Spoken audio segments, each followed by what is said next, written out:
un artiste au bonheur, vous avez une star, en même temps, on a fait comme une star. Bien de quoi c'est parce que on y a un qu'un star. Les n'avez pas à aller. Artiste non connu olé. Amati na avoir quand on m'a dit quand artiste connu, quand on star Charlie. Donc oui, à matin pour revenir quelqu'un, il y a tout temps je fais partie. Artiste connu nous. Quand on l'a vu artiste star, comme on l'avait une star, jet privé là, tu vois. Après nous dans le Times Square. Ah. Après la sur la Paris. Non star.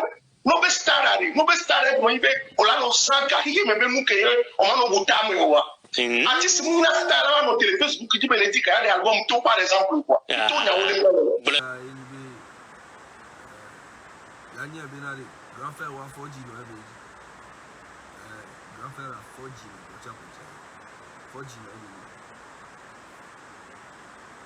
ma tu nya single cool eko agbo ali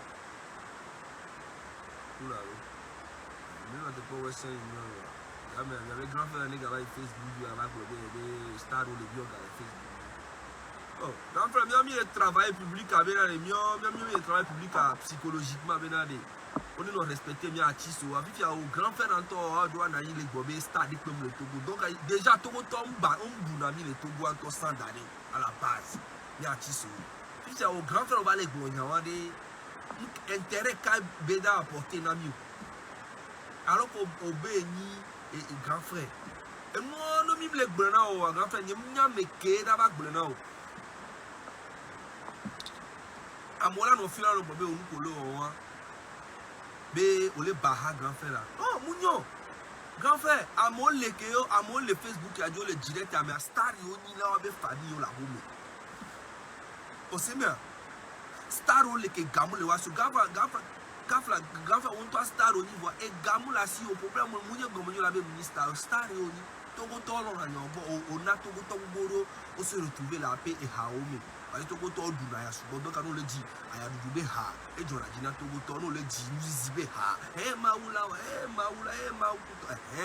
e mo ko diva ya togo to no aya du me donc on se retrouver les on se met au final no quoi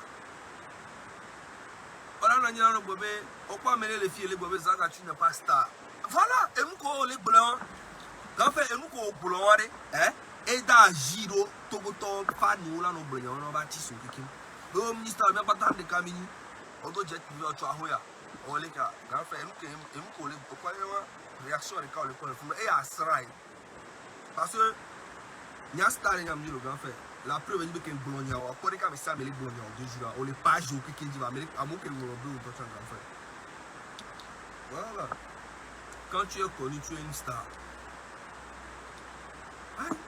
à mon les filles on dit là on ne peut voir et puis il y a une star na une famille là où il est beaucoup et tola où il famille star et beni na famille chale oh bah tu vas comme une star et beni non les stars comme le Togo grand frère aurait qu'à peut-être le ministre de Togo sinon nya star nya ma babu ame boboro le o yona waro ko be ni zaga mo idolatrie na mtocha ame boboro le yona waro ko be ni zaga vous aimez il y a si qu'on respect de côté voilà dans la musique il y a pas d'âge maman na yo be e fifi kimi ya ba me un grand frère et si mi tia ne gbo ya mi ake gbo o comme grand frère ya ele kinya boni ya grand frère fifi ya ne won na ati apa tout les cas a bon vérité mais ne ya ko bi clash ya tem to problème c'est bien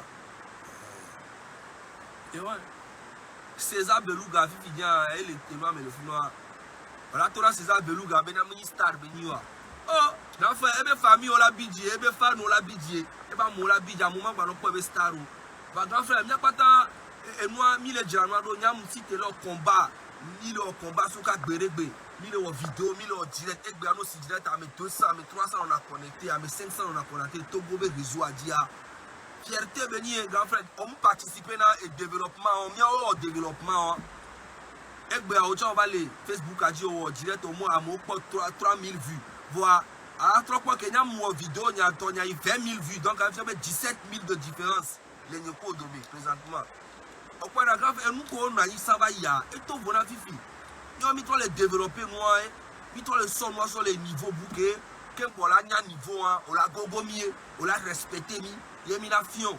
Voici où la vague avant de bébé bébé n'y a obé, à monnaie non live, à monnaie non les mais quand il y a mon bras là, à tu sais que Gina, nos au live là en live, voir des moyens mouleux. Tu peux payer tous les musiciens, mais avec gamin grand frère, on tourne à faire la mignonnerie. Les musiciens ont nagné, à mon couteau, va être mais nous changer, puis développer, et nous changer. Donc, il y a mis contre les games, voilà.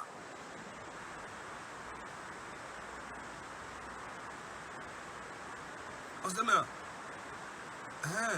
donc, il y a mis le travail fano psychologiquement, on nous respecté, on nous commis des stars, gamins, société, on nous permis couteau, on nous signé couteau. Il y a au grand frère, on a nos stars de le Togo.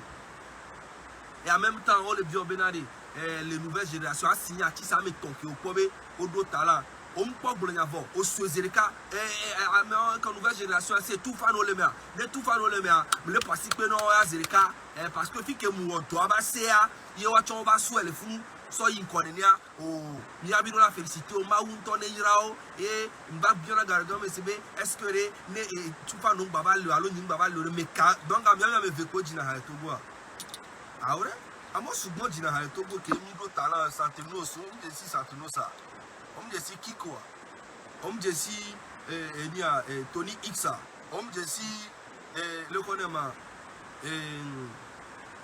Seth Loa, on me dit Juliano, on me dit grand frère, grand frère, attention grand frère, il y a un Jesse Mouolo, artiste local yoni, il m'a bablo, artiste local yoni, le Togo, Bénin.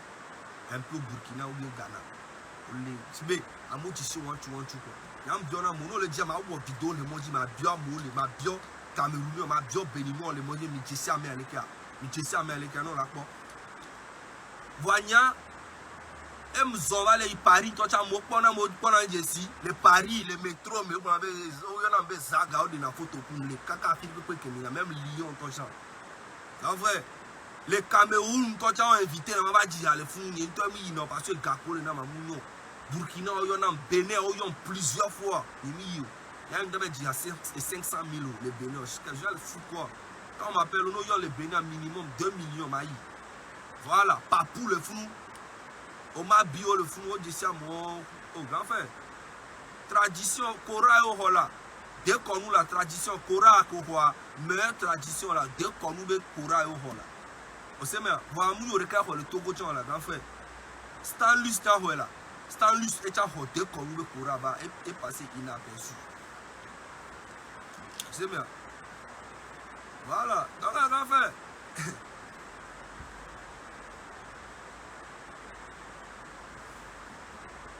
on sait mais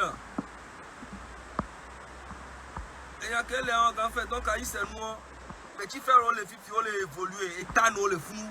Hein? Blacti, on les pousser, on les bon couteau, grand frère. Voilà. Donc, grand frère. Oh. Ici, on a mis. On a mis les filles qui ont mis les niveaux de qui.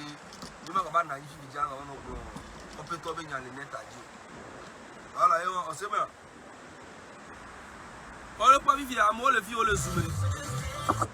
On ne peut pas, grand frère, à moi, les filles, on les zoomer, mon frère. Hein?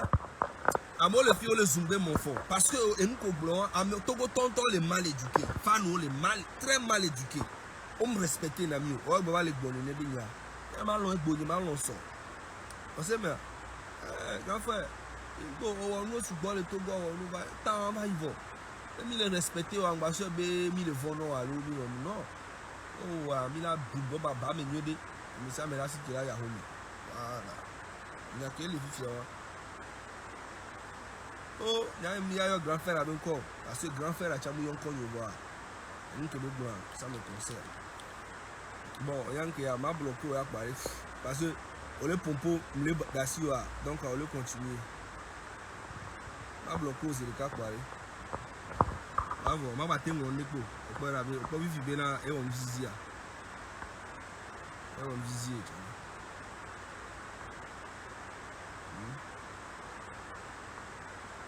On va trop baquer. On va les filles. Vas-y, parce qu'il y a une balle pour compéter. Voilà. Je vais passer des coups par coup la colère.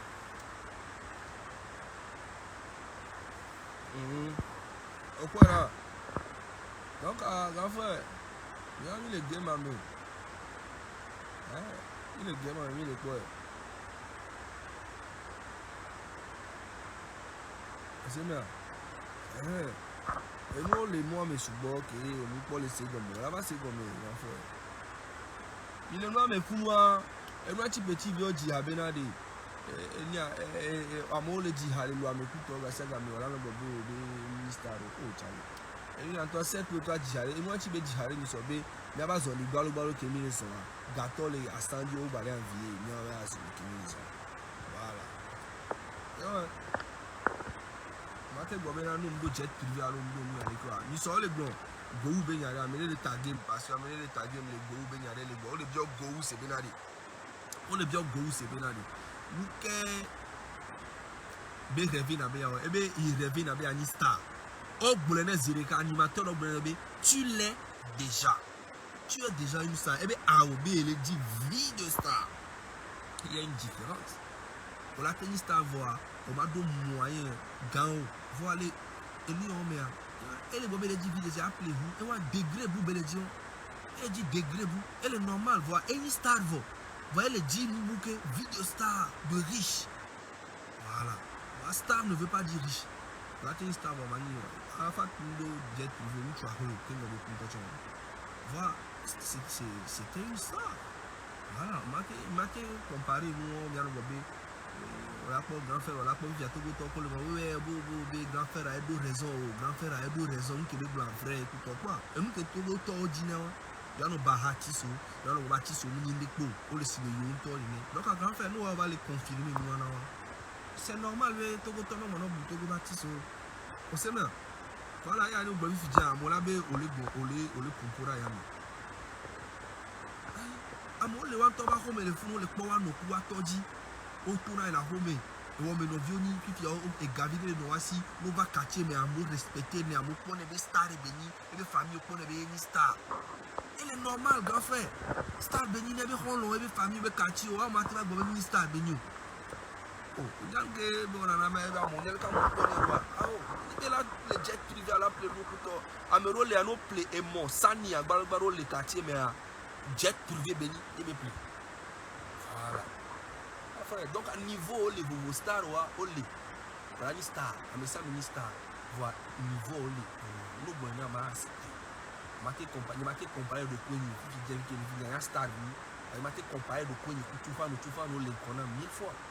Vous savez les maté comparer de quoi ni kudo à débat les connaît 1000 fois à tout fa maté comparer à débat les connaît 1000 fois. Voyons maté comparer de quoi ni kudo grand frère parce que nous les connu à l'international, on les connu, on doit vivre, on doit abonner, on doit développer grand frère. Hein? Quelqu'un peut n'y pas d'or grand frère. Donc à quelqu'un ne m'a où mais tu vas dos sponsor mi do ga mi do gouvernement les pero mi acha te va do egbeka. Vrai les parents grand frère. Quand tu vas do egbeka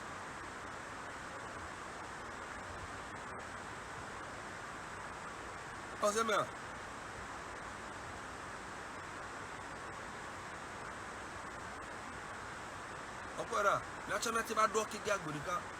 Donc, au là va petit frère au Tibénari, au milieu à Funto, Star ou Minikuto, et nous qui milieu à Nyonto. Fia au grand frère à Joie les bébés, il pona Togo Tobatis Robonabe au Star et Dina Coconette, et Dieu de quoi c'est parce qu'on y a un Kentoeni, au Sénou qui est Star Bomber. Et à Minibo la baie Star avant nos fils Boudian, au Pio Gabé à son des albums, toi mignon. Et puis j'espère que DJ Mac. J'espère qu'on l'a invité, me l'appeler moi. Hein? On l'a invité parce que nous moi invité, moi faire mon plan parti. Parce que le propos, le direct avec vous de me laisser. Effectivement, on l'a trop eu un tiens, ma va direct ou à mes là pour me le boulogne, alors boulogne, attends le boulogne, les bouts de avec boulogne, il respecte qu'on soit les numéros, parce que il va nous prendre parti. Grand frère, il va nous prendre parti. mi ma no prendre parti on mi lo dona to musique en vrai ye mi lo na to mi e mu to be mi lo mi ma no prendre parti respect au sol et grand frère qui va pour pouvoir et au invité ma respect tout la son âme respect la son âme et satisfait qui là bas émission voilà parce que dans fin d'émission gars c'est pas garder peu gamin non a connecté les nous même commenter dans ton genre voilà commenter dans pour parce que émission propre au sol les pères qui sont tiers voilà une chambre là bas émission mais que grand frère là-bas et bien le bio gars le Facebook il voit et un touchant mine $600 le direct à mi donc j'espère mi a jogawan tout nancha mais vraiment les panami game amba le vivi que ni be no be mi no prendre parti à l'autre be et nous allons te pereka et la be bouger à oro et nous trop vivi et en touchant que mlo a mona no bobe club grâce ni a egbe il y avait grand frère à me ça me les mêmes photos mais il y a que elle dit ça la fille que le bleu parce que grâce ni ça gagne bon on est bleu chine là il y a me ça me les partager les pages aujourd'hui et nous que une show business que nous représentement nous m'a te reconnaître les gars ça mais là c'est bon grâce ni cha mola il page aujourd'hui là no ko DJ Mark no no ko beleke grâce au cha on la te wonder que la boy amola va yombe par contre nous qui dit voilà communication Fifi Amérique on y Babylone on ma c'est game avant yo la to ala iji ku to beligi parce que mina ga grand frère avec bon même nyam le bio ga Facebook jiro va mina ga grand frère en to le noaji e va e o fo jibe mda ho be no on to bon na se va eh nto la club ya di sale e pa orphelina o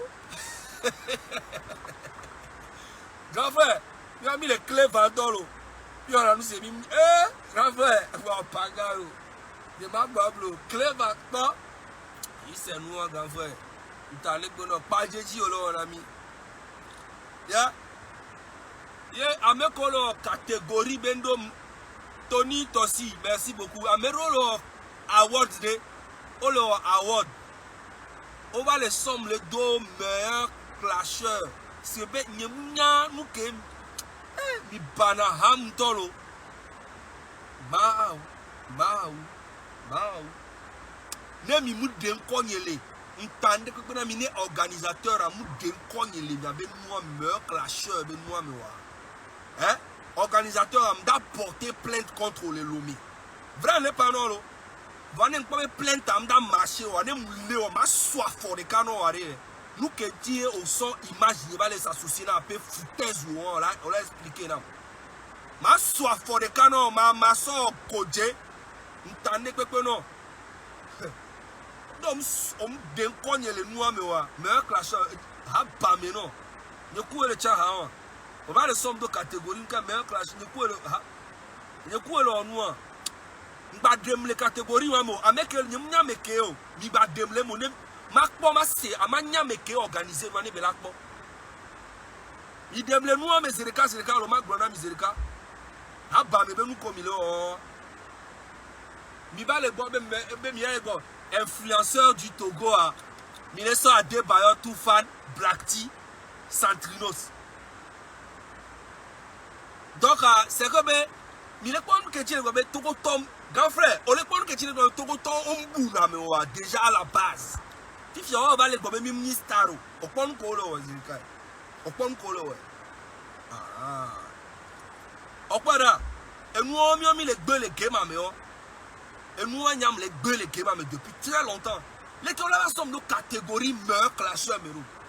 Si le bel écho, et il y a quelqu'un qui me l'a dit, il y a quelqu'un Amola, il avait dit, il avait pas, j'avais pour nous, parce que l'Amérique, comme Nyam, qui est en voie, Nyam, dans leur promotion, ami. Vrai, les parami. Nous, qu'on avait influence à eux. Grand frère, et nous, qu'on avait influence à eux. Mini clash, c'est une émission, 2 jours, 3 jours après.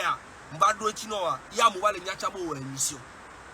Quand on les partage, la Philippe a mobile les amérobo, les amérobo, zaga, on amérobo, zaga, en vérité, on les amérobo, et voilà, game à mes millions. Hein? Ya bien, il est fou, mais on doit tout tomber, ya bien, il y a une caputo. Grand frère, on le prend que Togo Tolo, déjà les barami à la base, en toi, les fausses. Les colas sont niés. C'est voilà les influenceurs. Les Togois, avec Kodo influence les réseaux, les mondes dans les Togois. On la sort Blati, Santrinos, Toufan, Adebaye, Zagama même. C'est, elle est normale là. C'est bientôt m'imaginer, mais elle est normale là. Elle est normale là. Ah, elle est normale là. Et nous, quelqu'un désordre est venu. On va les damer.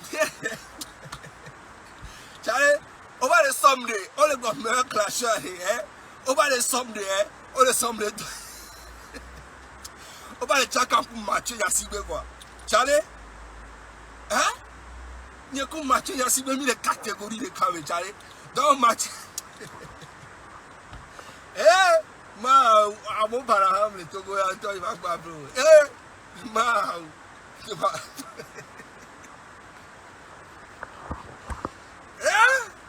Merde. Il n'y a qu'un match, il y a si même les catégories de camé. Waouh! M'pagaïno. Meilleur clasheur. Et il y a artiste. Blibo. Ou a carrière des années. Il m'a été respecté, imaginez. Tu cures, mais attends, mais Anani n'a pas dit, oh, nous qui mida ou ya de nous. Mais il y a catégorie où quelqu'un mi va les sons. Toufan, Blati, Santrinos, Adebayo, influenceur de Lomé. Il y avait catégorie où nous qui béni, nous qui t'en combien béni millions.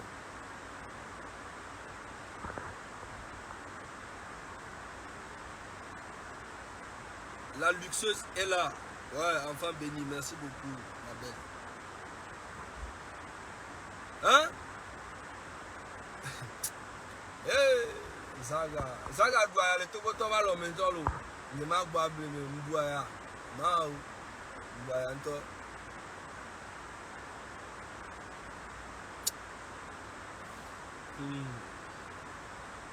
Et il y a beaucoup de Mathieu Nyasinde, mais les catégories de Kami. Et il y a beaucoup de Raoul Leblanc, Kudo, et si bien Aristo, Kudo, et ni Olike. Amenez. Nimbale ou différence les artistes Kudo, blogueurs au domo quoi. C'est Nimia, les caminates chacun nous les et les séminaires sont pas Kudo bon, Kudo Alain, Kudo Sahel quoi. Au sort de pour les caméras bien les nids. Non! C'est pas normal, Charlie.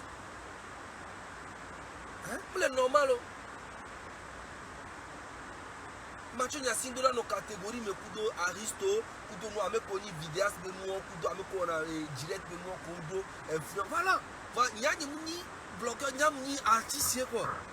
Donc Arafat on là-bas se sauver nos dos. Arafat alors si le sèche de nous qu'on a direct, Kudo on a nous on a pas gars DJ nous Kudo quoi. On la sauve pas sauver dos. Alors clash c'est des Bordeaux là, on clash pas mais meilleur clash pas sur des Bordeaux sur Chaka Kudo et nous Zuno Kudo amo. Franchement, Charlie. Et si on y a mis le tamenami quoi. Charlie, Libano on nous quoi. Hein? Libano on nous quoi. Et gommé quoi. Mais quel organisé nous. Nyam le to vérité non nous va c'est amener. Attention, à demler nous mes zérekalo. J'espère que vous l'avez pas vidéo à demler mes zéreka. Nous me demler mon nimba nyam que on nous les grenades mi pas mi le témoin. Parce que nous, nous me le disons, nous sommes deux, nous sommes ya, nous avons nos artistes qui le topo le fou qui est d'eau influence sur nous. Artistes présentement qui est là. Sam Smith, Mbakono là, on va les sommes deux catégories de mes bénards et meilleurs clasheurs. On sort Mathieu Nyasinde, Aristo et Raoul Leblanc, Franca Demassou. Oh comme quoi, on somme de dominants. On sait bien. Fifia et nous que comme nous c'est déjà avec classement au meilleur. Les que Milan au classement, Fifia. On meilleur artiste, on meilleur influenceur. Les Togois, o sona ameo pare o sona sibe tufa la na parika santos na parika black la na parika amea chala na parika pa o la so amirea ebe tagande ko o la so adaro dodomi déjà psychologiquement na mo le ko image na ameke le dodomi e fiombe eyeni ameke do potentiel que wa me ko tu c'est même mba ni bo ba voter to chan parce que moi les events classement no da we o la damisia mero eni adie ligne kajie amola choisi mi on mi aso aso me kwa mi on carré quoi aso américain so d'aller dodomene avec que so d'aller dodomene ya amola so e ya amola so le que si le que mi me quand on a mi abenu on a mi ma alors pour faire la besaga ko ga saga mi tukara ga saga me on da pa ga nkachi ma da pa e ma da pa électricité tout na sauté ma tout fait na que ma da pa. Alors, non, tu n'as pas que Dieu, mais. Hein? On sait bien. Catégorie, la pour la somme, on a carré quoi. On a sorti tout faire, on a de demi. Puis, on a clasheur de nous, on sort ma soeur, on sort à Sodare, on sort à Risodare, on sort à Ménapie, on sort d'aller de demi. Donc, il y a une meilleure clasheur quoi. Si nous sommes dans le domaine, mais ni meilleur que mi dumito, il y a un mini clasheur, on a appelé système comme tourner les mini clasheur. Avec un clasheur, il y a un bio qui on a l'embé et nous sommes deux meilleurs clasheurs. Il y a un bio à vie américain pour nous entendre c'était quoi, mi balle ou nous les net à dit. Hein?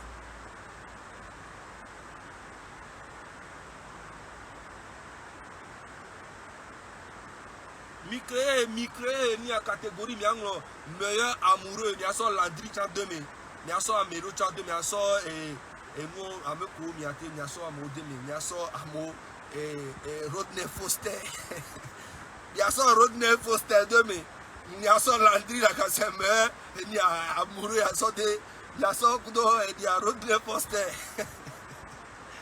hein ni à son Landry la casse Niaso koto bi token mais amoureux niaso do e gwa be kudo e diga yo mais couple tiens niaso ya bêtise au comme elle to gwa ko apaka yo savez alors bien meilleur costume niaso Landry kudo e nia là où le blanc mi crée catégorie au coin balé ou et j'allais hein il y a son meilleur politicien il y a une catégorie meilleur politicien hein il y a son Fabre Kudo ni Abbas Kaboa Kudo ni mo fond ya sibi ya chaka no le funu il y a un meilleur opposant il y a son amour Kudo hein j'allais nkalo mieux mais quand organisé à Wadouan, il n'y a qu'à le boulot. Hein? Eh, Charlie, tu vois le pagaille pour ça, pour amuser, mais non. Au banc, il y a une idée. Togoto, mon Togoto qui est mon élève, Togoto, mon seul, Togoto qui est mon libre là. Au point, Amero, les choses bizarres, on me dit là sans valeur, ni n'amour. On me dit pour accepter, Benari. Je suis une grosse tête dans la musique togolaise. On me le dit, on va reconnaître. On me le dit, voilà, mi dadje, je fais partie de tout ça. Là. On sait bien. Il y a créé catégorie meilleur adoré de l'homme. Il y a encore un peu comme il y a sorti il y a son meilleur, il y a Lélé, et il y a son. Il crée nous, comme il est créé, nous, il crée nous, on peut se recailler. Mais ça, il a déjà fini tout. Hein? On sait bien.